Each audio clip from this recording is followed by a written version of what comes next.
اور باہر صحن میں ڈال کر لیٹ گیا۔ اس نے اس رات کا کھانا نہیں کھایا تھا۔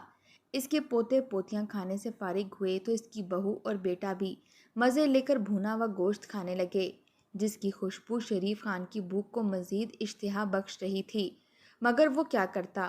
وہ تو مجبور اور بے بس اپنی بہو اور بیٹے کا محتاج ہو چکا تھا۔ گرمی شدید تھی، اس لیے شریف خان کی بہو، بیٹا اور پوتے پوتیاں اے سی والے کمروں میں جا کر لیٹ چکے تھے۔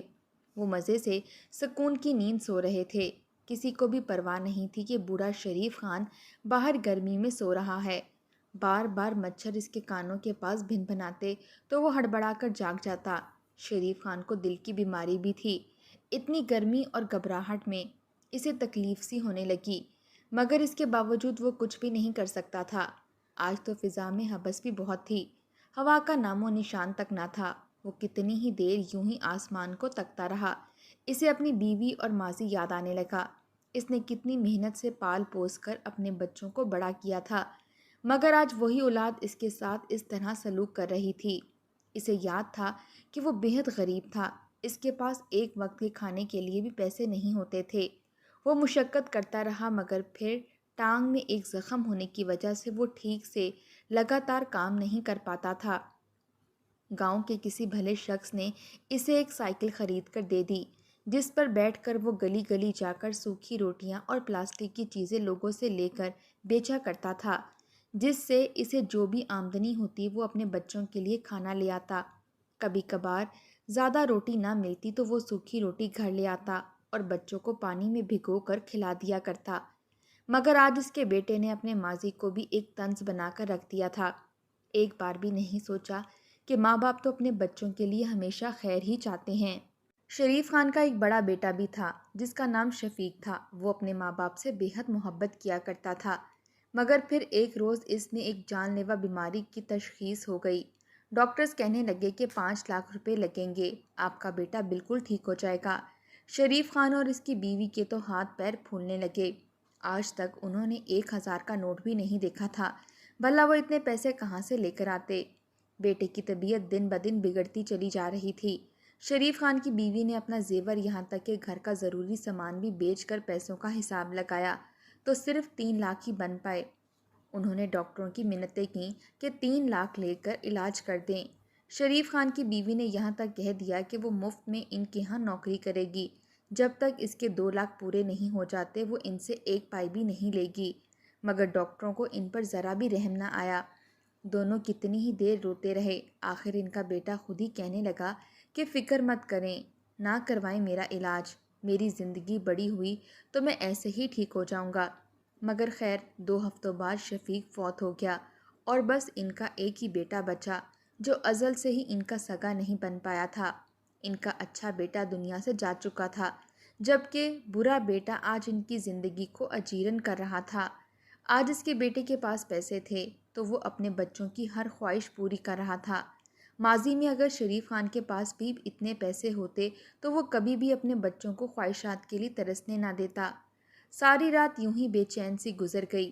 رات کا پچھلا پہر چل رہا تھا جب بھوک کی شدت سے شریف خان کی طبیعت خراب ہونے لگی۔ وہ اٹھ بیٹھا اور پانی ڈھونڈنے لگا۔ آج تو صحن میں رکھا گھڑا بھی خالی ہو چکا تھا۔ اس نے پانی کا گلاس اٹھایا اور کچن کی طرف چل گیا۔ کچن کا دروازہ اس نے جوں ہی کھولا تو وہ ایک شور پیدا کر کے کھلا تھا۔ وہ کچن میں گیا اور واٹر کولر سے پانی گلاس میں ڈالنے لگا، مگر تبھی کچن کے دروازے پر قدموں کی آہٹ سنائی دی۔ شریف خان نے جب پلٹ کر دیکھا تو اس کی بہو کھڑی تھی۔ اس نے ایک سخت سی نظر اپنے سسر پر ڈالی اور کہنے لگی کہ بوڑھے میاں، اس وقت کچن میں کیا تلاشیاں لے رہے ہو؟ اتنا سننا تھا کہ شریف خان فوراً پانی کا گلاس بہو کو دکھاتے ہوئے کہنے لگا کہ مجھے پیاس لگی تھی، باہر گڑھے میں پانی ختم ہو چکا تھا، اس لیے میں کچن میں چلا آیا تاکہ کولر سے ٹھنڈا پانی پی سکوں۔ اتنا سننا تھا کہ اس کی بہو نے اس کے ہاتھ سے پانی لیا اور وہ ٹھنڈا پانی خود پی گئی اور پھر گلاس کو واش بیسن میں کی ٹوٹی کے پاس لے کر گئی۔ ٹوٹی کا پانی ڈال کر سسر کو پکڑاتے ہوئے بولی کہ پتہ جو ہے کہ بیمار رہتے ہو، ڈاکٹر نے سختی سے ٹھنڈا پانی پینے سے منع کر رکھا ہے، پھر کیوں یہ پانی پی کر ہمارے اور خرچے کروانے پر تلے ہوئے ہو؟ چپ کر کے پانی پیو اور جا کر اپنے بستر پر لیٹو۔ آئندہ کے بعد آدھی رات کو اٹھ کر کچن میں کوئی چیز اٹھانے کی کوشش بھی کی تو مجھ سے برا کوئی نہیں ہوگا۔ شریف خان کو تو بھوک بھی لگی تھی۔ اس نے سوچ رکھا تھا کہ وہ پانی پینے کے بعد اگر کھانا بچا ہوا ہو تو کھا لے گا، کیونکہ اسے شدید بھوک لگی تھی، مگر بہو نے اسے دھکے مار کر کچن سے نکال دیا۔ وہ باہر آ کر اپنی چارپائی پر لیٹ گیا۔ بہو نے تو کچن کو تالا لگا دیا تھا۔ شریف خان التجائی نظروں سے بہو کو دیکھتا رہ گیا۔ اگلے روز صبح پھر معمول کے مطابق اس کی بہو اٹھی اور سب کے لیے ناشتہ بنایا، تو سسر کا ناشتہ بنانا اسے بالکل بھی یاد نہیں رہا تھا۔ جب سب ناشتہ کر کے گھر سے چلے گئے تو شریف خان نے بہو سے کہا کہ بہو، کیا تم نے میرے لیے ناشتہ نہیں بنایا؟ اتنا سننا تھا کہ اس کی بہو نے فوراً ماتھے پر ہاتھ رکھ کر کہا کہ مجھے یاد ہی نہیں رہا کہ آپ کی ذمہ داری بھی مجھ پر ہے۔ پتہ نہیں کب جان چھوٹے گی آپ سے۔ آپ مر کیوں نہیں جاتے؟ یہ جوان جہاں لوگ آئے روز مر رہے ہوتے ہیں، ان کی جگہ خدا آپ کو اٹھا لے، کم از کم میری زندگی کا عذاب تو کم ہوگا۔ اتنا سن کر شریف خان اپنا سا منہ لے کر رہ گیا تھا، مگر پھر اس کی بہو سر جھٹک کر کہنے لگی کہ مجھے ناشتہ بنانے کی یاد نہیں رہی، جا کر خود بنا لو۔ اتنا کہہ کر وہ گھر کے کاموں میں مصروف ہو چکی تھی اور شریف خان ایک سانس خارج کر کے رہ گیا اور کچن میں چلا آیا۔ اس نے اپنے لیے ایک روٹی بنائی اور پھر تھوڑا سا سالن ڈال کر اس کے ساتھ کھانا کھانے لگا۔